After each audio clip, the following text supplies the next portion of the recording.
दोस्तों, आज ज्ञान स्टोरी में आपका स्वागत है। आज सुनिए मुंशी प्रेमचंद जी की कहानी खुदी। मुन्नी जिस वक्त दिलदार नगर में आई, उसकी उम्र 5 साल से ज़्यादा न थी। वह बिल्कुल अकेली न थी। माँ बाप दोनों न मालूम मर गए या कहीं परदेश चले गए थे। मुन्नी सिर्फ इतना जानती थी कि वह कभी एक देवी उसे खिलाया करती थी और एक देवता उसे कंधे पर लेकर खेतों की सैर कराया करता था। पर वह इन बातों का जिक्र कुछ इस तरह करती कि जैसे उसने सपना देखा हो। सपना था या सच्ची घटना, इसका उसे ज्ञान भी न था।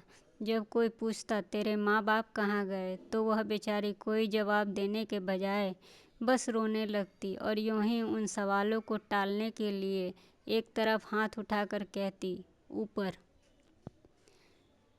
कभी आसमान की तरफ देखती, कहती वहाँ। इस ऊपर और वहाँ से उसका क्या मतलब था, किसी को कुछ मालूम न होता। शायद मुन्नी को यह खुद भी मालूम न था।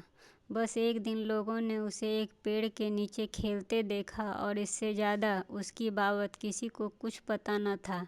लड़की की सूरत बहुत ही प्यारी थी। जो उसे देखता बस उस पर मोहित हो जाता था। उसे खाने पीने की कुछ फिक्र न रहती। जो कोई बुलाकर कुछ दे देता वही खा लेती, बस फिर खेलने लगती। शक्ल सूरत से वह किसी अच्छे घर की लड़की मालूम होती थी। गरीब से गरीब घर में भी उसके खाने को 2 कौर और सोने को एक टाट के टुकड़े की कमी न थी। वह सबकी थी पर उसका कोई न था। इस तरह कुछ दिन बीत गए। मुन्नी अब कुछ काम करने के काबिल हो गई। कोई कहता जरा जाकर तालाब से कपड़े धो ला। मुन्नी बिना कुछ कहे सुने कपड़े धोने चली जाती। लेकिन रास्ते में फिर कोई बुलाकर कहता, बेटी कुएं से 2 घड़े पानी तो खींच ला। तो वह कपड़े वहीं रखकर घड़े लेकर कुएं की तरफ चल देती। जरा खेत से जाकर थोड़ा साग तो ले आ। मुन्नी घड़े वहीं रखकर फिर साग लेने चली जाती। पानी के इंतजार में बैठी औरत उसकी राह देखते देखते कब थक जाती। कुएं पर जाकर देखती तो घड़े रखे हुए पड़े मिलते। वह मुन्नी को गालियां देती हुई कहती, आज से इस कलमुई को मैं कुछ खाने को न दूंगी। कपड़े के इंतजार में बैठी हुई औरत उसकी राह देखते देखते थक जाती और गुस्से में तालाब की तरफ जाती तो कपड़े वहीं पड़े मिलते। तब वह भी उसे गालियां देकर कहती, आज से इसको मैं भी कुछ खाने को न दूंगी। इस तरह मुन्नी को कभी कभी कुछ भी खाने को न मिलता। तब उसे बचपन की याद आती, जब वह कुछ काम नहीं करती थी और लोग उसे बुला बुलाकर खाना देते थे। वह सोचती, किसका काम करूं, किसका न करूं, किसे जवाब दूं। वही नाराज हो जाएगा। मेरा अपना कौन है, मैं तो बस सबकी हूँ। उस गरीब को यह मालूम न था कि जो सबका होता है वह किसी का नहीं होता। वह कितने दिन अच्छे थे जब उसे खाने पीने की और खुशी नाखुशी की कोई परवाह न थी। दुर्भाग्य में भी बचपन का वह समय चैन का था। बस कुछ दिन और बीते। मुन्नी जवान हो गई। अब तक वह औरतों की थी, अब वह मर्दों की हो गई। वह सारे गांव की प्रेमिका थी, पर कोई उसका सही प्रेमी न था। सब उससे कहते थे, मैं तुम पर मरता हूँ, तुम्हारे वियोग में मैं तारे गिनता हूँ, तुम मेरे दिलो जान की मुराद हो। पर उसका सच्चा प्रेमी कौन है, उसकी खबर उसे कभी न होती। कोई उससे यह न कहता कि तू मेरे दुख दर्द की शरीक हो। सब उससे बस अपने दिल आबाद करना चाहते थे। सब उसकी निगाह पर, एक मध्यम सी मुस्कुराहट पर बस कुर्बान होना चाहते थे। पर कोई उसकी बाँह पकड़ने वाला, उसकी लाज रखने वाला न था। वह सबकी थी। उसकी मोहब्बत के दरवाजे सबके लिए खुले थे, पर कोई उसे अपना ताला न डालना चाहता था, जिससे कि यह मालूम हो कि वह उसका घर है और किसी का नहीं। वह भोली भाली लड़की जो एक दिन न जाने कहाँ से भटक कर आई थी, अब गांव की रानी थी। जब वह अपने उन्नत वक्षों को उभार कर रूप गर्व से गर्दन उठाए नजाकत से लचकती हुई चलती, तो मनचले नौजवान दिल थाम कर रह जाते। उसके पैरों तले आंखें बिछाते, कौन था जो उसके इशारे पर अपनी जान न निसार कर देता। वह अनाथ लड़की जिसे कभी गुड़िया खेलने को न मिली थी, अब दिलों से खेलती थी। किसी को मारती थी, किसी को जिलाती थी, किसी को ठुकराती थी, किसी को थपकियां देती थी, किसी से रूठती थी, किसी को मनाती थी। इस खेल में उसे कत्ल और खून सा मज़ा मिलता था। अब पासा पलट गया था। पहले वह सबकी थी, कोई उसका न था। अब सब उसके थे, पर वह किसी की न थी। उसे जिस चीज़ की तलाश थी वह कहीं न मिलती थी। किसी में वह हिम्मत न थी जो उससे कहता, आज से तू मेरी है। उस पर दिल निछावर करने वाले बहुतेरे थे, सच्चा साथी पर एक भी न था। असल में उन सिरफिरों को वह बहुत नीची निगाह से देखती थी। कोई उसकी मोहब्बत के काबिल था ही नहीं। ऐसे पस्त हिम्मतों को वह खिलौने से ज़्यादा महत्व न देना चाहती थी, जिनका मारना और जिलाना एक मनोरंजन से अधिक कुछ नहीं था। जिस वक्त कोई नौजवान मिठाइयों के थाल और फूलों के हार लिए उसके सामने खड़ा हो जाता तो उसका जी चाहता मैं मुंह नोच लूं। उसे वह चीज़ें काली कलूटी हलाहल जैसी लगती। उनकी जगह पर वह रूखी रोटियां चाहती थी। सच्चे प्रेम में डूबी हुई गहने और अशर्फियों के ढेर उसे बिच्छू के डंक जैसे लगते थे।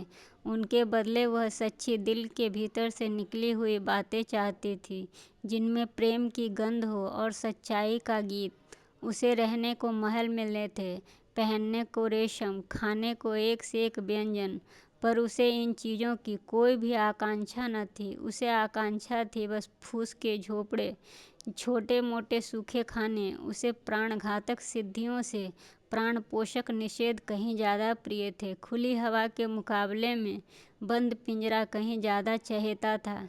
एक दिन एक परदेसी गांव में आ निकला, बहुत ही कमज़ोर दीनहीन आदमी एक पेड़ के नीचे सत्तू खाकर लेटा रहा। एकाएक मुन्नी उधर से जा निकली। मुसाफिर को देखकर बोली, कहाँ जाओगे? मुसाफिर ने बेरुखी से जवाब दिया, जहन्नुम। मुन्नी ने मुस्कुराकर कहा, क्यों, क्या दुनिया में जगह नहीं है? औरों के लिए होगी, मेरे लिए नहीं। दिल पर कोई चोट लगी है?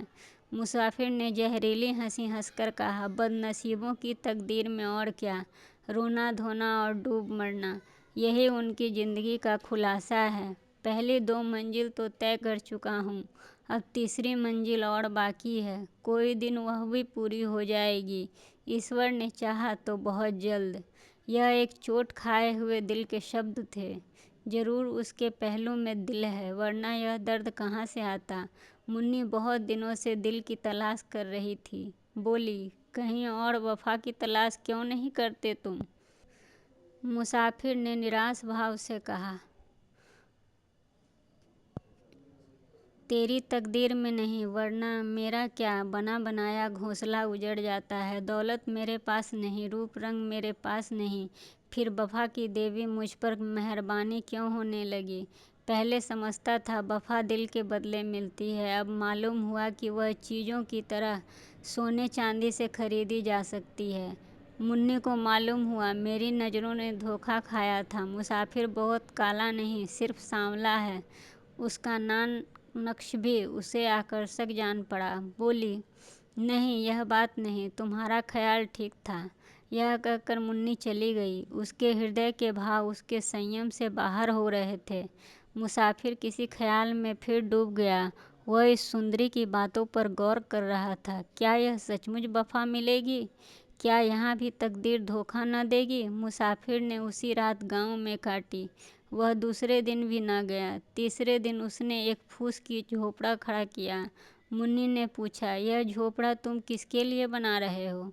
मुसाफिर ने कहा, जिसने मुझसे वफा की उम्मीद की है।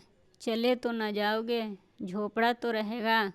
खाली घर में भूत रहते हैं, अपने प्यारे को भूत ही प्यारा होता है। दूसरे दिन मुन्नी उस झोपड़े में रहने लगी। लोगों को देखकर बहुत ताज्जुब होता था।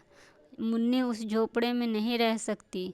वह उस भोले मुसाफिर को जरूर दगा देगी, यह आम ख्याल था। लेकिन मुन्नी फूली न समाती थी। वह कभी इतनी सुंदर दिखाई पड़ी थी न इतनी खुश। उसे एक ऐसा आदमी मिल गया था जिसके पहलू में सिर्फ दिल था।